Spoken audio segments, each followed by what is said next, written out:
સુરતમાં રોજે રોજ ચોરીના અવનવા કિસ્સાઓ સામે આવે છે, ત્યારે ઉધના પોલીસે એટીએમ મશીનમાં એલ્યુમિનિયમની પટ્ટી લગાવી લોકોને ઠગતા બે રીઢાઓને ઝડપી પાડી સળિયા પાછળ ધકેલી દીધા। સુરતના ઉધના પોલીસ મથકનો સ્ટાફ પેટ્રોલિંગમાં હતો ત્યારે બાતમીના આધારે એટીએમ મશીનમાં રૂપિયા નીકળે તે ભાગે એલ્યુમિનિયમની પટ્ટી લગાવી રૂપિયાની ચોરી કરવાની કોશિશ કરનાર બે રીઢાઓ જેમાં મૂળ યુપીનો અને હાલ પાંદેસરા બમરોલી રોડ પર પ્રભુનગરમાં રહેતા સુરજ સરાજારામ કારુસ અને બીજો ઓરિસ્સાનો અને હાલ પાંદેસરા હરિઓમનગરમાં રહેતા દીપુ સોલાનાયકને ભાઠેના રામદેવનગર સોસાયટી પાસે આવેલા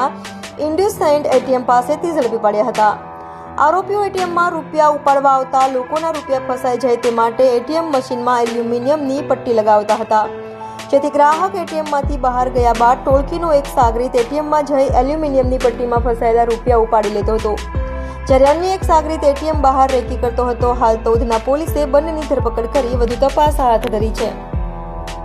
ઉધના પોસ્ટે વિસ્તારમાં ભાઠેનાના રામદેવનગર જે વિસ્તાર છે એમાં ઇન્ડસઇન્ડ બેંકનું એટીએમ છે, ત્યાંથી ઉધના ડિસ્ટાફના માણસો પેટ્રોલિંગ દરમિયાન ત્યાંથી બે શંકાસ્પદ ઇસમોને ઝડપી પાડે। તે દરમિયાન એમની ગતિવિધિ જોતા તેઓ ઇન્ડસઇન્ડ બેંકની જે એટીએમ છે એટીએમ ઉપર એલ્યુમિનિયમની પટ્ટી મારી અને કોઈ માણસ જ્યારે પૈસા એમાંથી કાઢવા આવે ત્યારે પટ્ટીના હિસાબે પૈસા ન નીકળે અને બાદમાં જ્યારે જે વ્યક્તિ જે પૈસા ઉપાડનાર છે ત્યાંથી જતો રહે તો એમાંથી જે પટ્ટી કાઢી અને પૈસા લઈ લેવાય એ રીતની મોડસ ઓપરેન્ડી કરી અને ચોરી કરતા હોય તેવું માલુમ પડે।